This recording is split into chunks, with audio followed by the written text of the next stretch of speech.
Welcome to Cyberbytes. At Black Hat, I was fortunate enough to be joined by Andrew Peterson, exited founder of Signal Sciences and now co-founder of Aviso Ventures, and Dan Nguyen, partner at Decibel Partners. Both of their reputations precede them, and this was a fun conversation around investment thesis and how founders can maximize their success working with investors. I'm Oliver Legg, co-founder of Aspiron Search. Enjoy the show.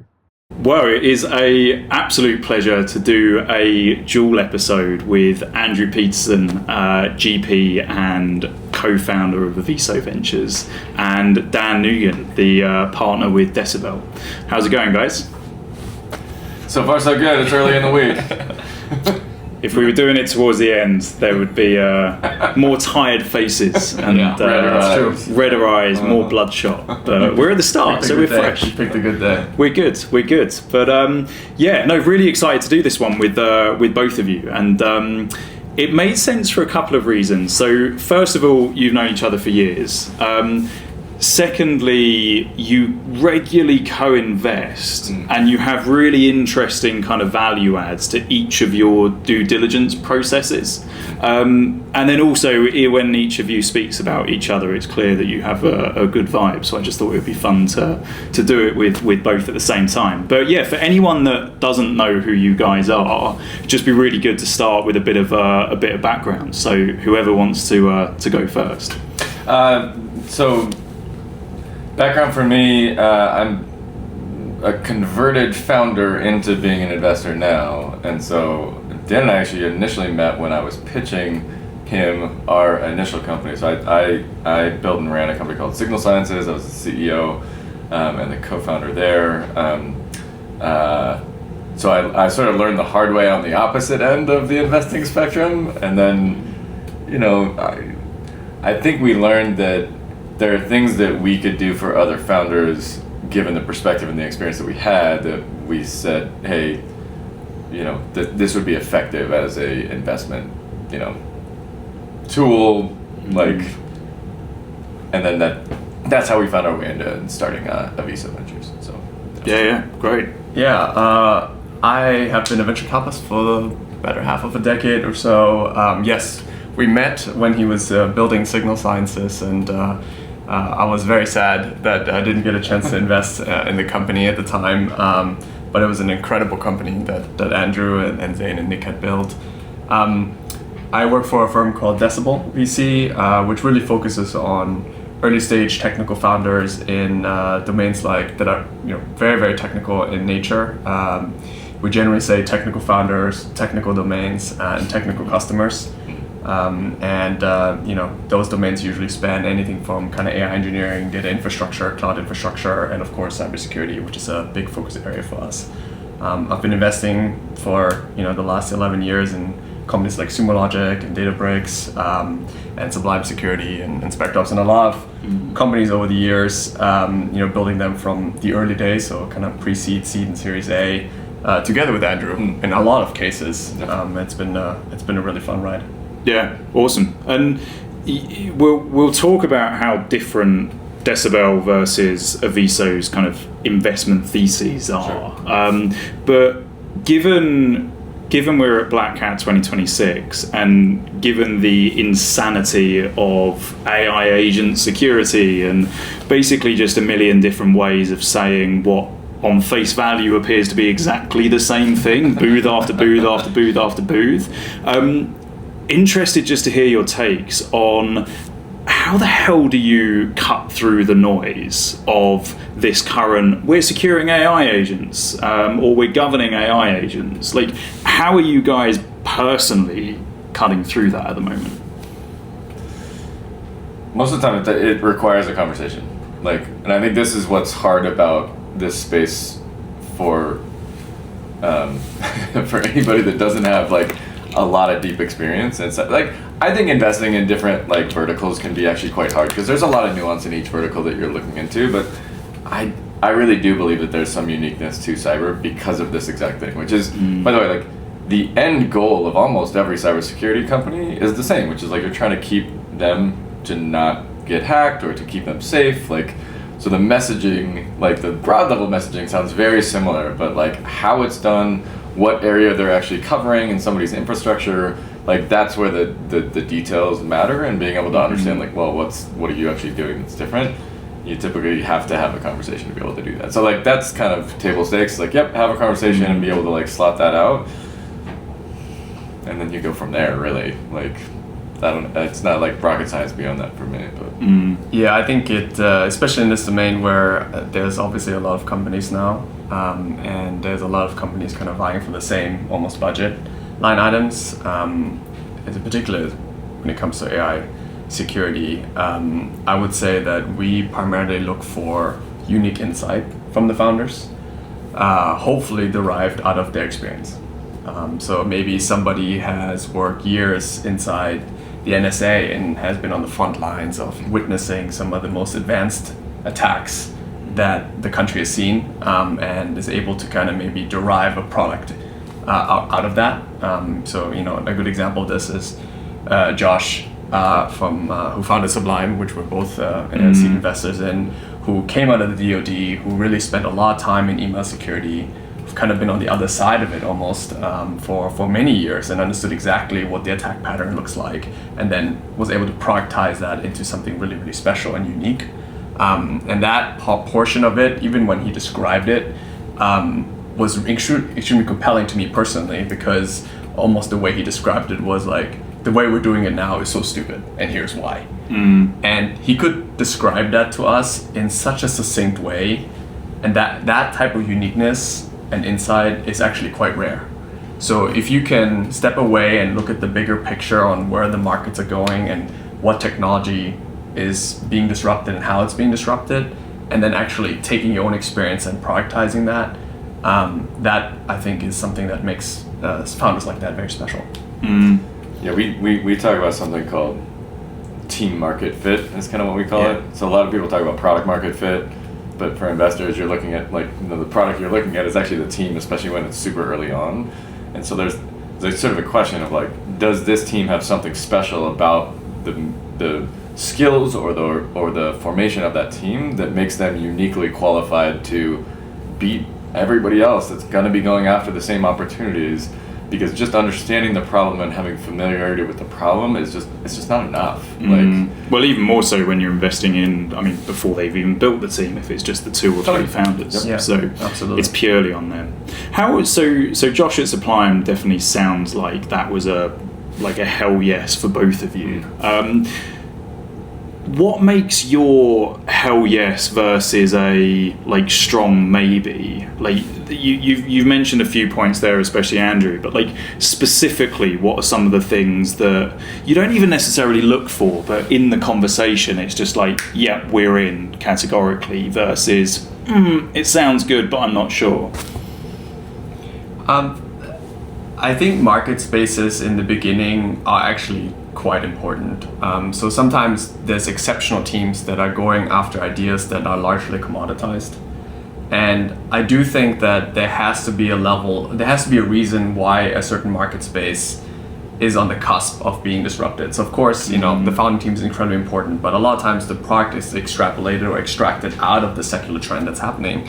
Good examples of this is obviously the world of detection engineering or threat hunting or even security operations in general is being disrupted right now because the way we've been doing things is not sustainable in the era of AI, right? So if you take conceptual ideas like Damien from Nebulark or Edward Wu from Dropzone, when they first started thinking about these kind of really interesting ideas and what is possible with AI, they had a compelling reason because the market was changing. So of course you have to have the capabilities to make the changes, but you also have to recognize that if there isn't a secular movement, it's incredibly hard to sell into these organizations because a lot of CISOs have priorities that are running 1 through 15 and they can really only take care of 1 through 5, right? So if there isn't a compelling reason for them to make a change, it's actually very, very difficult to disrupt the market. And so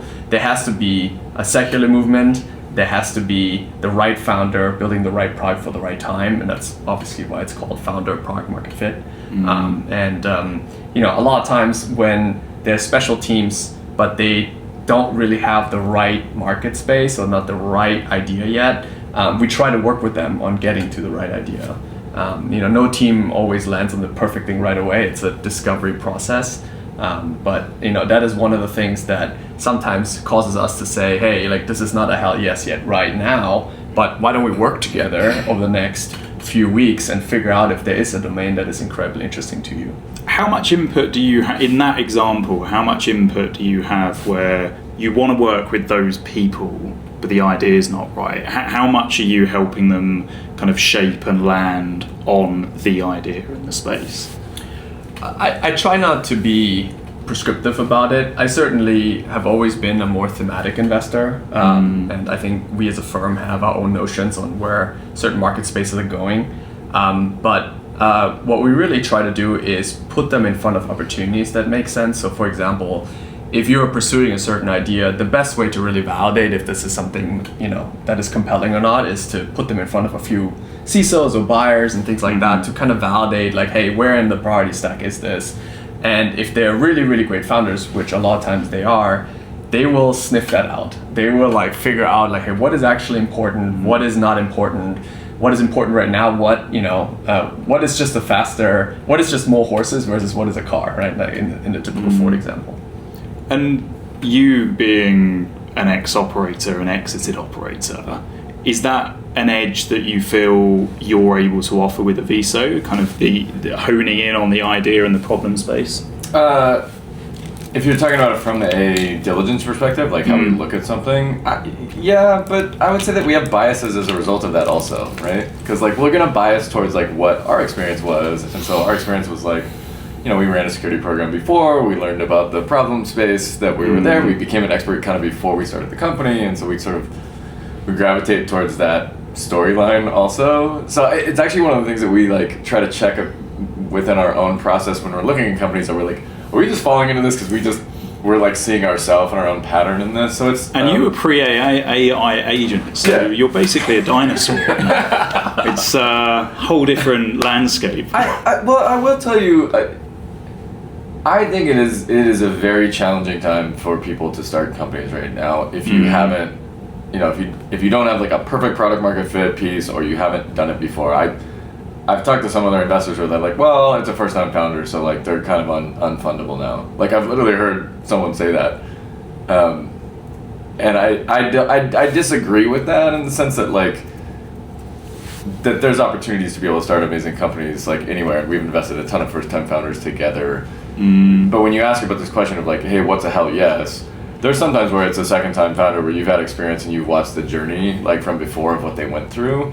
And like there were multiple times when I was just like, I don't care what you're doing. Like I don't care what you're doing. Like I believe in you. I've seen how you operate. I see how you do business, and like I want to be involved in whatever you do next. So like that is an extreme version of that, which is not super helpful for people who are first time founders starting it. But what I will tell you is that I think the reason that's the case is because it's almost impossible to get the founder experience without having done it. So there's a big chicken or the egg situation there. But even if you have done it and you haven't had a bunch of like sort of traditional on paper success, I think there's an understanding from the investor community that you have learned an incredible amount that puts you in a position to be like potentially successful for your second one. And not potentially, but like more likely to actually be successful in your second one. For sure. In some ways I actually think it's not about some like, well, it's as much about like learning a skill set of like what it takes to make decisions and actually do the go-to-market and hire people. There's like pieces like that. The other side is like, you just know that they know the pain of what it's going to take to go through all that, and they're willing to sign up for it again. Like, because it's as much as we like really, I say this a lot, but like I can say it from experience. Like we glorify the founder journey and the founder experience, and I'll tell you like, a lot of the conversations I have with other founders is about how hard it is. And they're like, nobody talks about how it's lonely, it's defeating, you feel like you're losing all the time, it's really impactful on your personal life. Like I know a lot of people have lost, like relationships as a result of getting into this stuff, and so you're sacrificing a lot in the process. So again, for people willing to do that again, it's like, okay, well, you either love this thing or you like learned how to manage that like in the process. So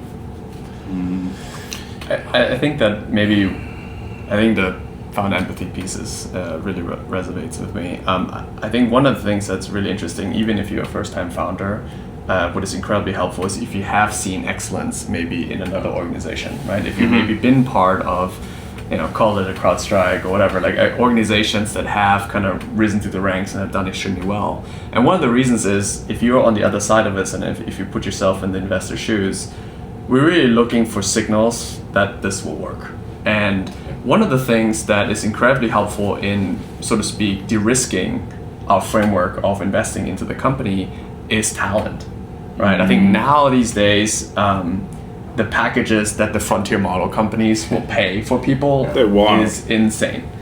So, there used to be a pretty material gap between working at a Google or working at a, Microsoft or something like that and starting a startup. The difference might have been, call it $250,000 versus $400,000 or something like that.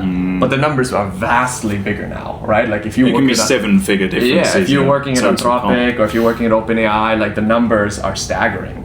So you as a founder have to convince the most talented people who are also getting recruited by these type of companies to essentially tell their spouses that they're going to take a massive pay cut in their prime earning years to go work for you. So I think in a way, the talent density and being able to recruit top tier talent, especially in this era, is one of the core tenets of a really, really good founder. And if you are someone who has seen excellence before, you have a network out of people that have seen excellence before, they've worked with you, they want to work with you again. It's a way of almost, in our eyes, de-risking, the path for your success. And that's something that I definitely spend a lot of time on, like, hey, can this person convince somebody to take equity and delay their gratification in terms of financial sense and work on a mission? It's an interesting point because at Aspiron Search, we work and have worked with a few teams of founders, so 2 or 3 founders, and they're looking for our help to hire their very first engineers. And it's like, what? Surely you must have some people in your network to build that, even if it's only the first 2 or 3 people. But how are you getting those first few? And I think it was you, Dan, last week or the week before when the 3 of us were speaking in prep for this, but you gave some really interesting insight into how you get your potential founders to view Decibel potentially putting the cash in, and you were talking about how you get them to view their cap table and who they want on their cap table, but also how you were we spoke a bit about the reality that founders generally forget that you guys are giving them money so that you can make money. And it was obviously that's the case, but it's something that's generally overlooked by founders when they're actually going out to raise. So you just gave some really interesting takes on how you get them to actually remember and be grounded by that reality. Yeah, look, I think if you end up taking on venture capital, you do sign up for a journey, right? And that journey is to really try to, our business is a home run business and we try to really go for it. And there's plenty of businesses out there that are incredible, that maybe shouldn't take on venture capital funding, but they're just good businesses and, everybody's going to do really well in them. So there's maybe 2 points that are worth talking about. One is, I think that every founder, as they think about, taking on investors, should think about their cap table the same way they think about their teams, meaning that you should always solve for capabilities that you need along the journey. This is one of the big reasons why almost every seed investment or pre-seed investment or Series A investment I've ever made at Decibel tries to include Andrew, because the Aviso guys are incredibly helpful across the board with incredible talent in spots where sometimes they just bring on a certain level of talent in the most crucial moments, and I can list a long list of examples of that in particular. But I think that if you have the right cap table, you actually can go a lot further, right? So if you need marketing help, you should bring on somebody who's really good at that, of course, on your team, but also maybe in conjunction bring on angel investors or other structural funds that can help you with some of these components. And that's one of the things that, a lot of times maybe founders don't think about as much. It's just be like, hey, whoever wants to invest, that's great. I always think about like, hey, you're giving up like equity, so you should get something out of it. And I think that's incredibly important. Yeah, absolutely. And I mean, Dan said that, well, he gave you a great plug for why he tries to include you in each deal. But like, what are you doing from a due diligence perspective? And like, why do you think Dan and the Decibel team see that as being so critical in their process? I mean, there's just very few investors in our field that have not just operational background, but like a background in founding a company and then having success in founding the company. And I don't even know why that's the case, but like, there's not a lot of us, I guess, in the first place, but B, like, that experience is, as we were talking about before, it's hard earned, right? Like, and so I think when we're looking at stuff, again, we're looking for this team market fit, and our definition of team market fit actually might be a little different than Dan's definition of team market fit, and then we're also like, so my co-founder is Nick Galbraith, and we talk a lot about like, do we think the founders will be able to go the distance on something? And that from like a personal perspective. Yeah, like, and it's a very subjective thing, and I think that's where we actually, you asked this question before, it was like, what time are you at a maybe, and you're trying to figure out how to get to the hell yes? And I think the maybes, a lot of that stuff for us is, hey, this is a great team, very technical, clearly know the space really well, but the stuff that I think we might get hung up on more than some others is, do they really feel like will these people do whatever it takes to do, like, because you got to be able to run through walls, you got to be able to, and even just little things of being like, well, we'll just suggest things like, for example, hey, are you willing to change your cap table up a little bit to be able to make space for somebody else to come in that could be really impactful on the thing? Are you willing to adjust like what your role is, like as the founder within the company? Like, could you have somebody else come in and augment your role in some ways? And if there's even like hesitation on like, we want more control over that, I tend to default to being like, I don't know if venture is the right thing for you, because if you really want control to be able to make all these decisions versus like really being open to saying, we want to do whatever it takes to build an incredibly great business and a really big one, then it's like, well, venture just might not be for you. So I don't know that that's like some special diligence that we go through, other than the fact that like it's sort of an instinctual thing of understanding what we went through and what it takes, and trying to really filter that out for making sure that they're ready for that journey. And it's not even so much that we'll sit here and be like, you're not ready for it. It's just more that like, you might need some, they might just need some time to be able to get to the point where they're ready to do that. You alluded to like the personal impact that growing and founding a company can have. Like, how much do you dive into the founder's personal situations during the due diligence? Because I guess that is probably one of the actual biggest things that could, due to no fault of their own, potentially crumble the investment. We don't do it systematically, is what I'd say. Like, I wouldn't tell you that we have like, oh, here's our series of questions that we put people through. But you can get an inkling if there might be something somewhere in the the story. And we'll dig in there. Like, especially, let's say if somebody's living in a place that's like kind of an odd place where they would be founding a company and living, and just saying, do you have a family? Like, would it be a big deal if you actually moved? Like, have you talked about that with your spouse? Have you, and really, again, from a practical perspective, of saying like, well, if you haven't, you probably want to get ahead of that, because you might at some point have to move. And I think we're generally in the perspective of like, people can figure it out. Like, we trust people to be able to figure it out, but it's really more about if you ask those questions and they show a closed off perspective to making changes.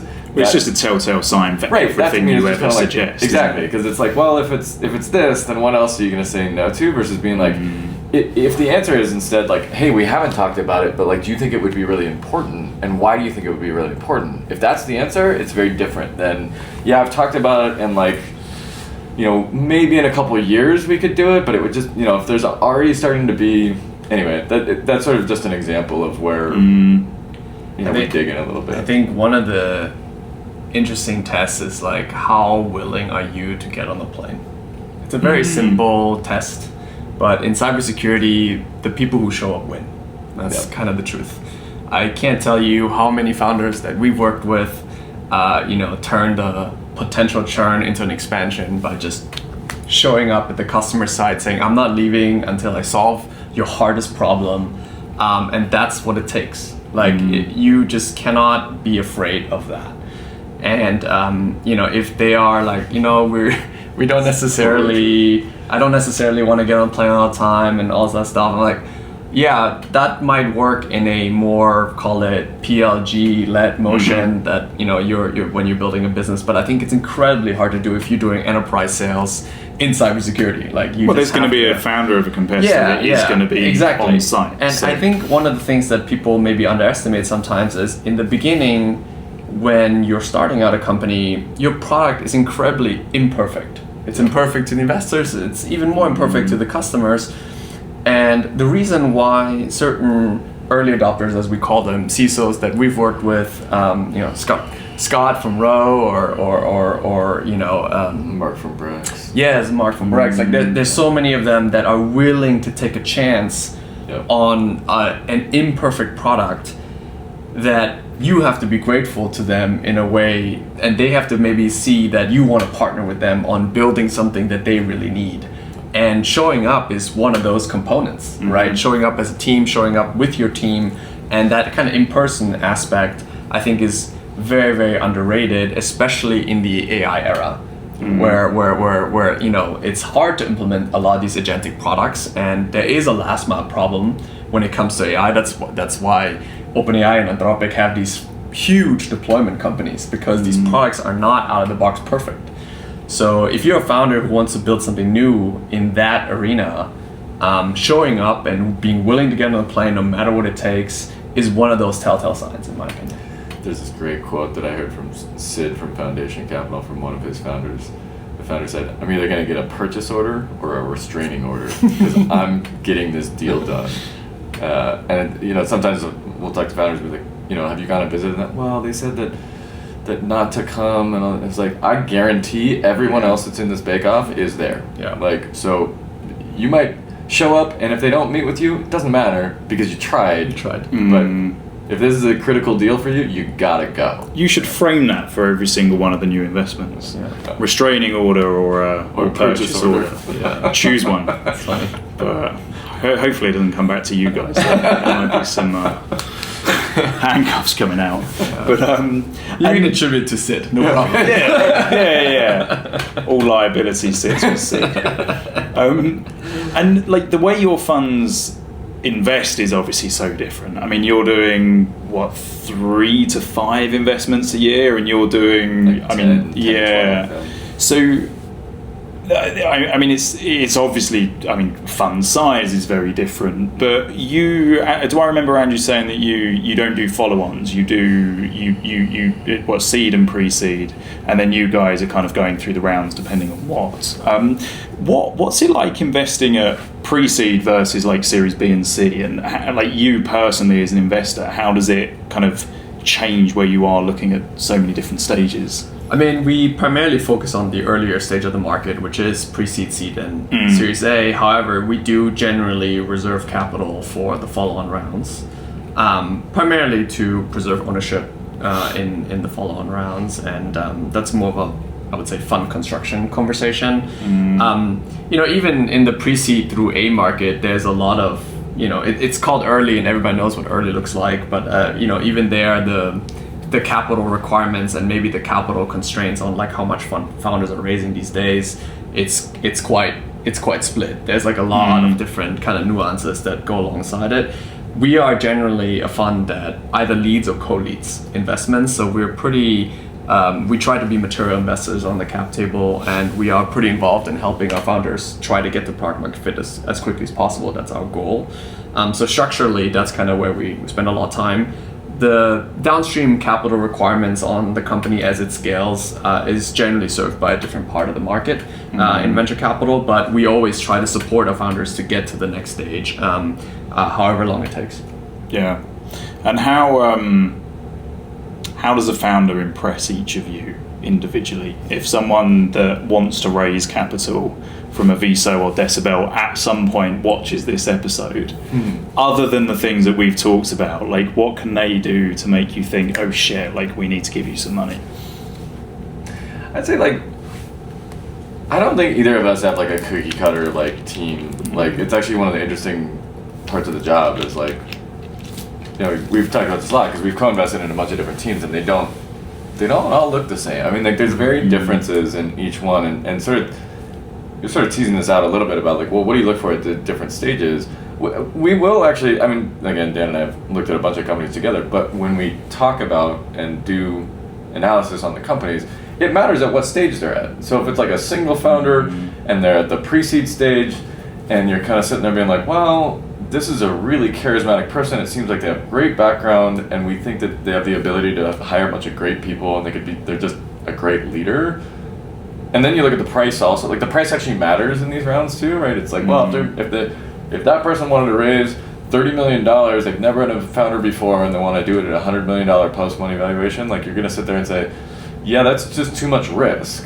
But, you know, if they want to do it at this other price, like we can sort of get behind that. So there's more nuance, I think, than I thought even getting into this about how you evaluate something, but it's team, it's, you know, sort of team market fit.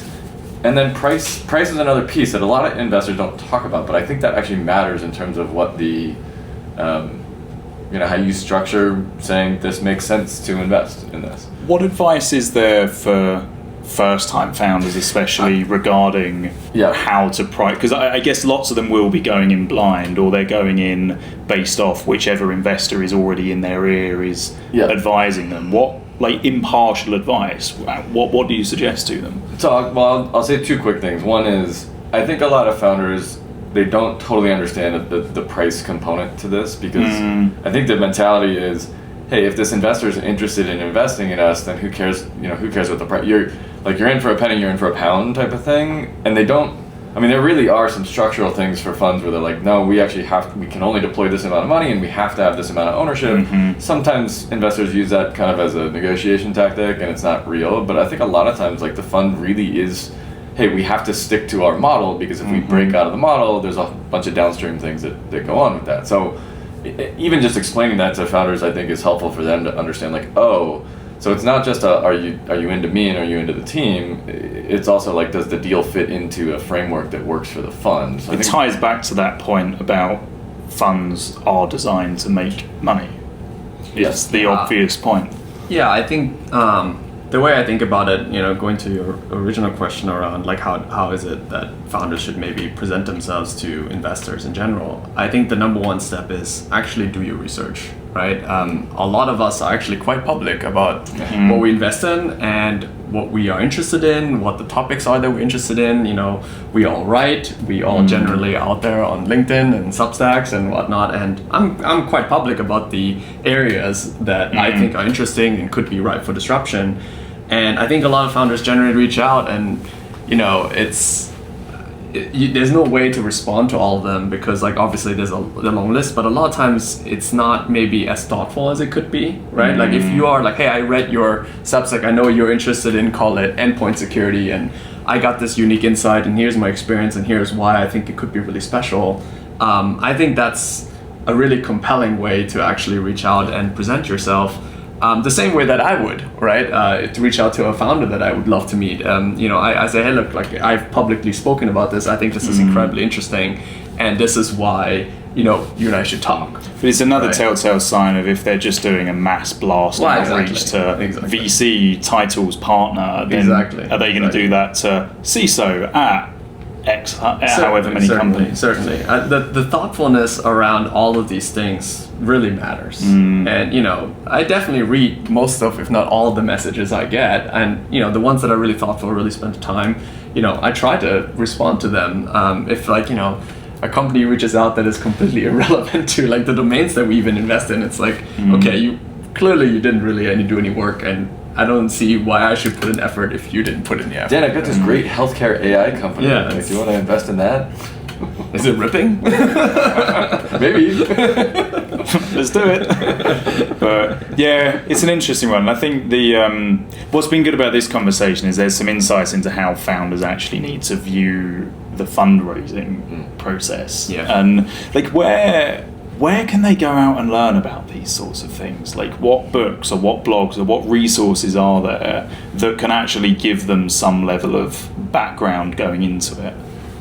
I generally think it's best to learn from those who've done it before, right? So I think if in your network you have a few founders who've kind of been through the journey, maybe you've gone from stealth all the way to exit, had an opportunity to kind of see the whole tranche, I think it's very helpful to talk to folks like that. And you know, I think people like Andrew have done it successfully, and they have a lot of wisdom. And I think like if you have a chance to talk to them and really learn, I think it's super helpful. There's of course a long list of blogs and books out there that you can read in order to get there. But you know, in your specific domain, in your era, in your specific technological secular movement. It is always hard to find the right resource. So I think surround yourself with the people that can give you those answers. Mm-hmm. Yeah, I was trying to think of when we started our company. Like, what did I do? Because there was no Andrew Peterson to talk to at that point. Was there? Well, no, there. I mean, no. I talked to a bunch of. I did this exact thing. I just was like, who in this field do I have even a slightest hint of a connection to, and just sort of begged for time. And then when I got somebody on the phone, even if it was 15 minutes, if you're talking to somebody that's founded a company, like those 15 minutes are gold. Like, and the advice that I would get, and of course you can ask them like, hey, can you give me like, either advice or can you connect me with other people also? Like, you can. Never mind. The point is more that like I think the community of people that have been through this before, like they got help along the way. And so like I try to take as many calls like I can with people. And maybe I invest, maybe we don't invest, but everybody tries to say like, well, how can I repay you? This is super helpful. I was like, just pay it forward. Like do it for the next group, because I had so many people that helped me along the way that I was never able to like kind of give back to them. But it's a community, that's how you build these like sort of ecosystems, right? But it's also, I mean, it helps being the cybersecurity community, because ultimately, and again, Andrew, you mentioned this at the start, but like everyone has this shared ultimate goal of protecting, stopping breaches, stopping the bad guys. So there's always that underlying mission from everyone in this space. And I guess to kind of wrap this up then, and I'm going to put you on the spot, and please don't say AI agent governance, but what space do you think has not been properly solved yet? What's the number one thing that you still think needs major innovation? People ask me this question a lot of like, hey, what's your thesis around these different areas? And like our thesis is much more around teams. Like I think any of the fields within security is still a very immature like space in general. Like you talk to folks that have been around this for a long time, and a long time is like 20 years, and that's like the whole history of cybersecurity. Essentially, is 20 years. Maybe you can say it's a little bit longer, but we still are very far behind on the defensive capabilities that we have, and so. I don't have one area. Like I like the boring. I like the stuff that hasn't been picked on in a while, and that's typically where it's like, cool. Where's the big company? Network security is a big one for me. I mean, Palo's been a massive leader in that space for so long in the firewall market, and I'm really surprised we haven't seen somebody else try to come into this market and try something. I mean, so it's sure that's an area. But you have one coming through, don't you? And. They're not out of stealth yet, are they? No. We won't say the name. I would love if we had that. It's just more. That's an example of one where it's like literally look in the industry, see what the big players are. What's the oldest company that's in the space? Maybe that's the next one. Let's attack that. To get picked off. I Andrew and I talk about this quite a bit. Like, what are the domains that are like incredibly interesting? And the way I kind of split it out in the beginning is, number one, is this an emerging sector or is this a replacement cycle? And it's very clear to me that a lot of the last few disruptions, maybe outside of Wiz, have largely been driven by, call it a better mousetrap, right?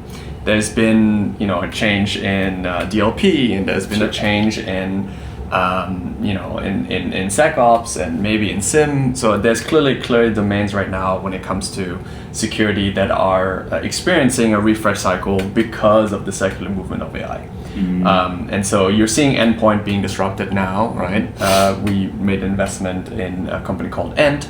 There's clearly a SecOps movement happening, everything all the way down from SecOps down to SIM, so Dropzone and Nebulok fall into that bucket. And of course, the emerging sector that is probably on everybody's mind is AI security and agent security in general. The truth is, there's always a lagging factor when it comes to security. Most of the innovation that you're seeing whenever there's a new model drop, right? Opus 5.6 comes out, or Fable, call it 5 or 6 comes out. You can go on Twitter and see exactly what everybody's doing with it. Check out this new tool I built, or does I generated this app, or whatever. The adversaries are not telling us, and generally speaking, we won't find out for like another 6 to 12 months. And whenever that happens, then we can go back and look at the world and say, hey, like this actually makes sense. And this is why we should maybe build something to protect against that. Now, that window, I think, is shrinking. It used to be much, much wider. But, you're seeing much more, I would say, published breaches even on the frontier model side, right? Like Hugging Face and OpenAI is a great example of this. And there's many more that will come in the future. But it's an indicator to me that like what we will need is changing so quickly because the underlying infrastructure is also changing quickly. If you think about the evolution of on-premise going to cloud, it took like 20 years for companies to get to cloud, right? And that's why it took a while for companies like Wiz to emerge. There was an era of companies like Wiz before that, but it was too early. Yeah. But I think in AI security, that is happening much, much quicker. So just structurally, when you think about emerging spaces, I think it's incredibly important to say, hey, like I'm interested in a replacement market because everybody's got a budget line item for this, called it network security, and I'm building a better network sniffer or something like that like allows me to do something that has never been done before, and I'm gonna go after Palo Alto. I'm not making this up. Or hey, this is an emerging market, and as it's emerging, the budgets are still kind of nebulous. Like I don't really know if people are gonna buy this or not buy this. I don't even know if in 6 months this is still a problem, right? And so you have to decide as a founder which of those domains you're in, and then you should structure your team and your efforts and the way you capitalize the business around that. Yeah, awesome. Well, guys, thank you so much. And maybe we'll make this a black hat tradition. Yeah, great. We can see which companies have emerged, disappeared, and which spaces were not even a thing. So, Dan, thank you. And you Thanks too. for having us. Cheers, guys. That was great.